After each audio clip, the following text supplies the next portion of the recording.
Hey everybody out there, this is Seto, and as you can see by the playmat that I'm using today, guys, we are going to be doing an update of the Sacred Beast deck. So yes, I decided to choose this playmat today, guys. I thought you guys would all enjoy me doing a deck profile on this playmat here. But yes, we're going to be doing a deck profile of the Sacred Beast deck. I profiled this deck quite some time ago, but I've been playing around with it recently, again, trying out different ratios, trying out different things, trying to see what sticks and what works best for me. So, as you can see here, we run one Herman, one Uriah, and double Raviel.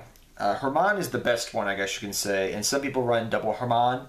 Uriah is in there to go for Armital if you want to, but he also can get up to 2,000, 3,000 attack. You do have some continuous trap cards in the deck. You have about 4 or 5 of them, I think it is, off the top of my head. But so he can get a respectable attack beater. Raviel, the reason I run double of him, he's the second best, I would say, but the reason I run double of him is because you can banish your Dark Summoning Beast out of Raviel to hand and then banish it with Allure of Darkness, and you're thinning your deck out as you go. So that's something you can do if you want to do that. If you just want to run the, you don't like drawing cards and instead you like to have double Herman because he's the best, then just drop one of the Raviels for double Herman. But believe me, once you play with the deck, you understand why I run this, because it makes Allure of Darkness more live, and you're thinning your deck out as you go as well. So that is why we run that ratio of them. Next we run 3 Dark Summoning Beast. Dark Summoning Beast is your heart and soul of the deck.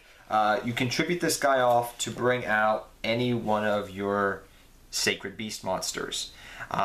Usually you'll bring out Herman first and then Raviel, but sometimes, depending upon the situation, you go for the other one instead of the other ones. You would choose one over the other, excuse me.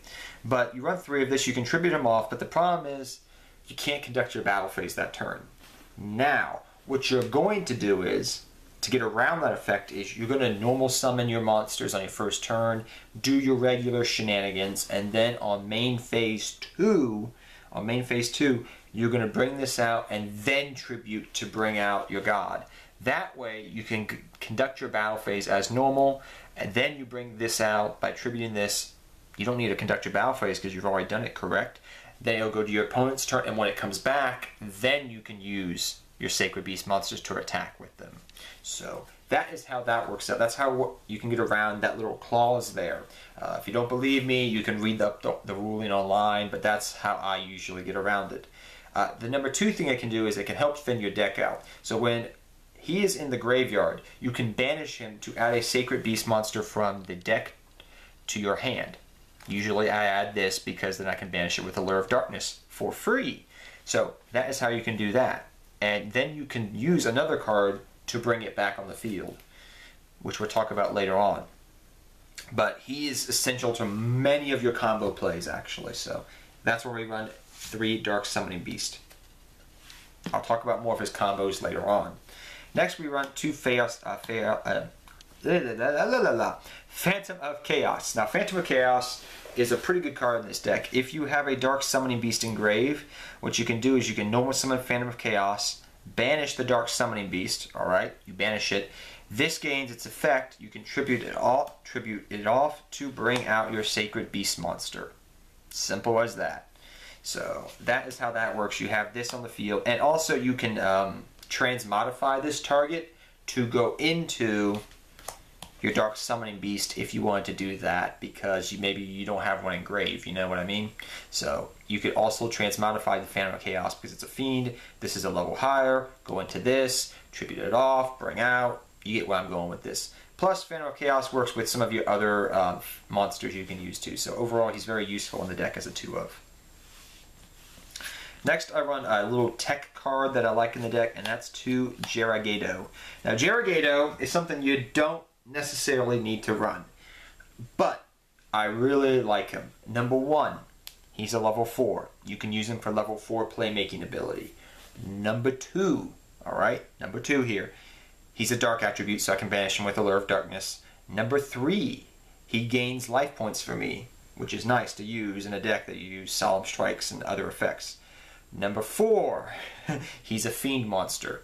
Worst case scenario, I can use him for a transmodified target. Number 5, I'm literally going down the road here. He is also can be used for rank 4 fodder, as well as give attack boost. I've had it before where I've had a Raviel on the field, and my opponent, and I'm trying to get over their Utopia the Lightning. They made a Utopia Lightning, passed their turn. I have Raviel still on the field, and I'm like, okay, how am I going to get around this? Well, I normal summon the Gado, used his effect to boost up my Raviel, and got over the Utopia the Lightning. So you can use this to get over big monsters, and just get over monsters in general. And people don't see it because it's literally a hand trap. Now, you may say, well, it has a lot of effects while it has a lot of good upside while you're not running 3 of it, because those are niche upsizes. So they're good, and when you use Gado, it comes in clutch.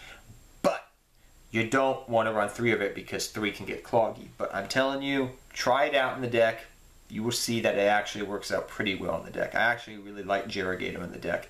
He's put in work, and he has won multiple games for me playing this deck for fun. So definitely double Gado. Try it out before you hate it. Next, I run double Stygian Street Patrol. Now, I'm going to say this. I used to run 3 of this card, and I never thought I would knock it down to 2 of. But I found that 3 can get cloggy, so I bumped it down to 2 of. So I'm trying out 2, but if you want to try it out and this is your first time playing the deck, you can try 3 of as well. But I bumped it down to 2 of because I found it wasn't as essential, especially with the Phantom of Chaos I was using. So Stygian Dirge is pretty simple. When he's in the graveyard, I can banish him to special summon from my hand a Fiend monster. So pretty much what I can do is I'm usually going to bring out Dark Summoning Beast. That's pretty much what it is. So if you draw this, you have a way of using it with Stygian Street Patrol to bring it out in the field. You also have another way of doing it, which is through Dark Grepher to get the Dark Summoning Beast engraved. But 2 Stygian Street Patrol.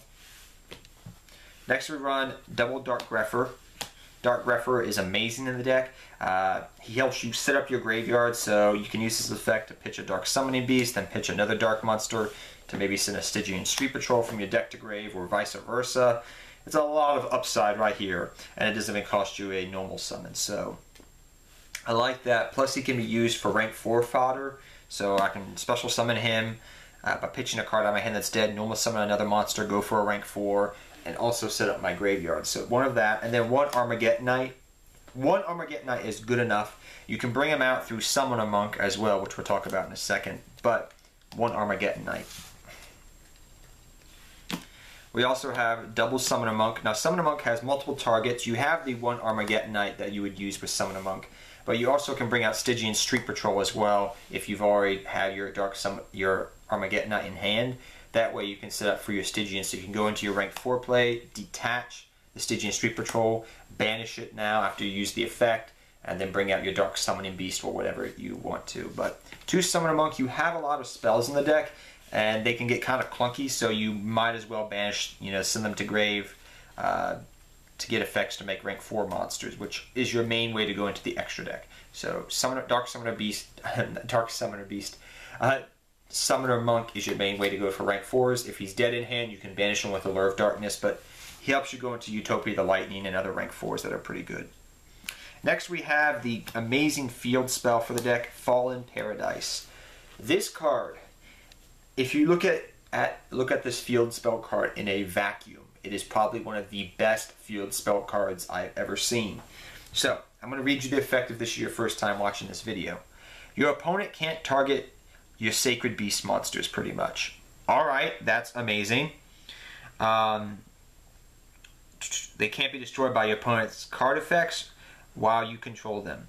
If you control any one of the Sacred Beast monsters, you get to draw 2 cards. So you can only use the effect of Fallen Paradise once per turn. So what it's trying to say here is I activate my Fallen Paradise because I have Herman on the field. Okay, I conduct my normal draw phase. I activate Fallen Paradise. I draw 2 more cards. What more can you ask for? This card is essential to get to your Sacred Beast monsters. You want this card out when you bring your Sacred Beast monsters out. It's essential to the deck. Hands down. You need that card. You also run 1 Terraforming, so you can easily get to Fallen Paradise, so you technically have 4 targets, and your ratios are pretty good now. So I like that. We also run triple Allure of Darkness. Allure of Darkness, not, I think most of your main deck, except some of the Sacred Beast, they're all dark targets. So if they're dead in hand, just banish them with Allure of Darkness, pretty much. Draw 2 cards. Yay! Good for you. And you can actually bring them back if you banish them too. There's a way to do that in the deck, which I sometimes do. So sometimes I'll banish Dark Summoning Beast off Allure of Darkness. Sometimes. Next we have 2 Transmodify. You can use the Transmodify, or you don't need to use the Transmodify. It's up to you. But you pretty much are using this to bring out Dark Summoning Beast from your deck by using things like Stygian Street Patrol, Gado, and if you don't have something engraved, you have Phantom of Chaos as well. So these 3 targets, you transmodify to go into Dark Summoning Beast. Or if it's dead in hand, you can pitch it with Summoner Monk. Simple as that. Then we also have now our 2 Twin Twister. This is to help send dead cards from your hand to the graveyard to blow up back row, because you want to clear the back row up before you summon your monsters. You don't want to be walking into something stupid. Then we have some of our 1-for-1, our 1-ups, our 1 Upstart, our 1 Rhoda to search out our Armageddon Knight with Dark Grepher, your Foolish Burial, and your Regeki. These are all good 1-up staples that help the deck. We also have a couple of traps. We have 1 trap that I like running. I've been testing it out in the deck, and I really, really like it, and that is Safe Zone.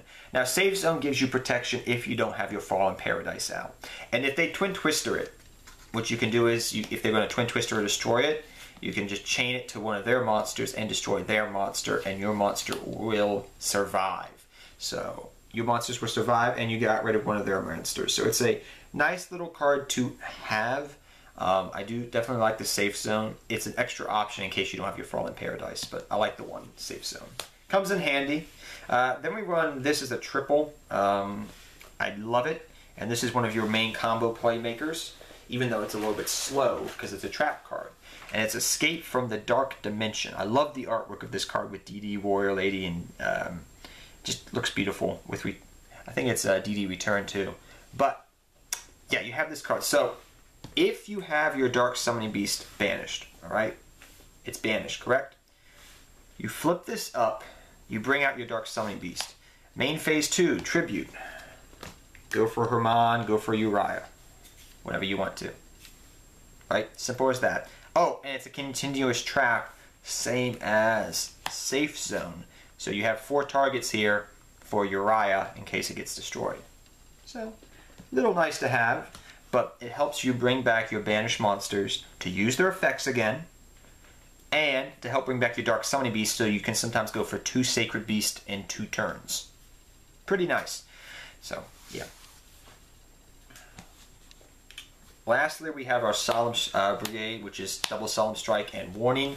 If any of these cards get hit, you can run things like Max C and some other good cards out there, like Ghost Ash and anything else out there hand trap wise, because I know hand traps are really big nowadays. So if you have them, feel free to run them in the deck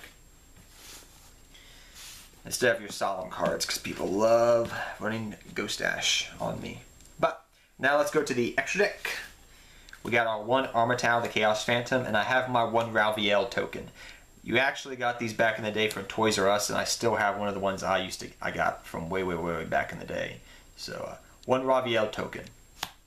And your Armatau. You can make Armatau pretty frequently. I've seen some builds where you can use Future Fusion for it. I'm not too keen on those builds, but you can go down that road if you wanted to. For your rank 4s, because that's mainly what you're making, you have your Bagasuchas, which I like double Bagasucha. You can run 1 or 2. Your Master Key Beetle can protect Fallen Paradise, and you have enough darks to do it. Your Castel, the Sky Musketeer, and your number 70, Maleficent Sins. Your 101, your Utopia package, your S39, your 39S Utopia Prime, and your regular Utopia, along with Gaga the Cowboy for game. Some people still run it. Your 1 Heartland Drago, because if you have this, you can kill people with it. And your 1 Kogronic Illuminescent Knight, if you're just trying to protect your Sacred Beast monsters. We also have, for 2 rank 10s, I have, in case you have 2 Sacred Beasts on the field, which you can use it for, you have your number 81 Supreme Rail Cannon Super Dora the Explorer, and get a Dreadnought Rail Cannon if you're trying to just kill somebody. The big birthday candle, I've always called it. But you have these two if you have double Secret Beast on the field and you want to go for these Exceeds. So you have that option right there.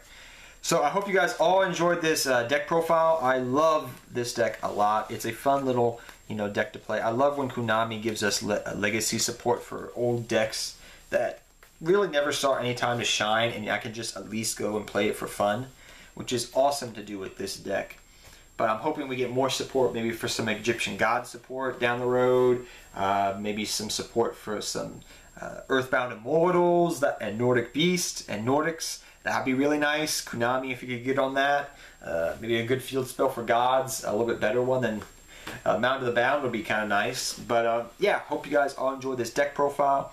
And until next time, take care, have fun dueling, good luck dueling to all of you, and I hope you have a great time dueling with this deck. Till next time, take care everybody. Good luck dueling to all of you.